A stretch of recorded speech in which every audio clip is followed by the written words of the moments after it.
খাবো ইলিশ মাছের পাতুরি কচুর পাতায়।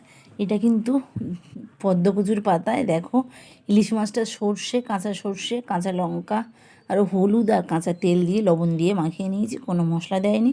দেখো তাহলে ইলিশ মাছের স্বাদটা থাকবে না। এটা দিয়ে ভালোভাবে মাখিয়ে নেবে, নিয়ে ভালোভাবে বেঁধে নেবে। এটাতে দিয়ে 2-3টে কচুর পাতা দেবে, তাতে সুবিধে হবে।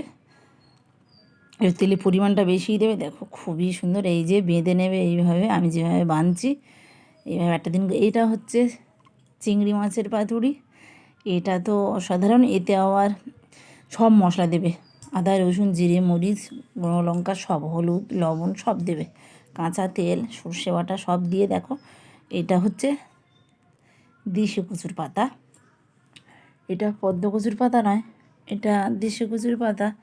এই দেশি কচুর পাতাতে দেখো তুলছি, তুলে ভালোভাবে এই যে দেখো, হ্যাঁ এই দেখেছ এটাতে, এটা দেখো এটা হচ্ছে পদ্ম কচুর পাতায়।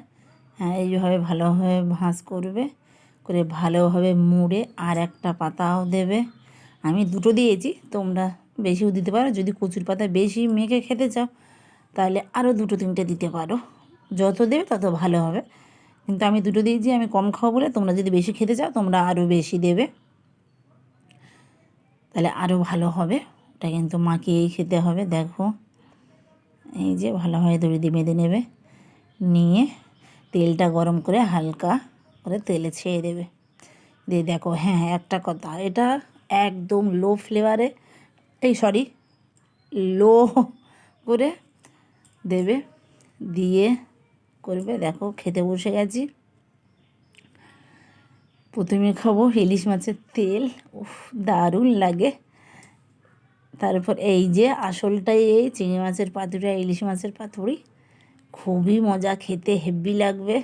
তারপরে চলে আসি ইলিশ সর্ষে দিয়ে, এটা ঝাল করেছি জাস্ট কাঁচা লঙ্কা ইলিশ ইলিশ আর সর্ষে বাটা দিয়ে। আর এইটা তো বাবা বলে কথা নয়, নেহেরো মাছের ঝাল বেগুন দিয়ে করা। নাও খাওয়া যাক, দেখো কেমন লাগছে খেতে। খুবই ভালো লাগছে, ইলিশ মাছের তেল দিয়ে একটা অসাধারণ স্বাদ। একটু লবণ মাখিয়ে নেবে। তারপরে আসা যাক, এটা হচ্ছে চিংড়ি মাছের পাতুরি। দইটা খুলতে গিয়ে তো নাজেহাল হয়ে যাচ্ছিলাম, এত বিরক্তি লাগছিল খেতে বসে, অস্বস্তি, খুলতেই পারছিলাম না। দেখো না লাস্টে কী করি, ডান হাত দিয়ে খুলতে হবে। ওই দেখো রাগটা দেখেছো বৌদিমণির।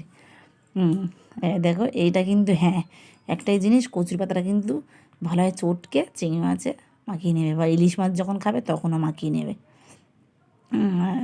কাঁচা লঙ্কার ভিতরে 2টো করে কাঁচা লঙ্কা চিড়ে দিয়ে দেবে কিন্তু, তবে আরও ভালো লাগবে খেতে। এবার নেহেরো মাছের ঝালটা দেখো, এটা বেগুন দিয়ে করা।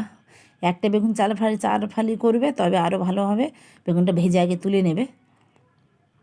এই যে এটা তো সবথেকে তোমার দাদার ভালো লেগেছিলো সবথেকে চিংড়ি মাছের পাতুরিটা। আর এটা হচ্ছে ইলিশ মাছের, খুবই সুন্দর লেগেছে। তা আমি একটু হলুদটা কম দিয়েছিলাম, আমি জানি হলুদটা ঠিকই আছে কিন্তু একটু কম হয়েছিল।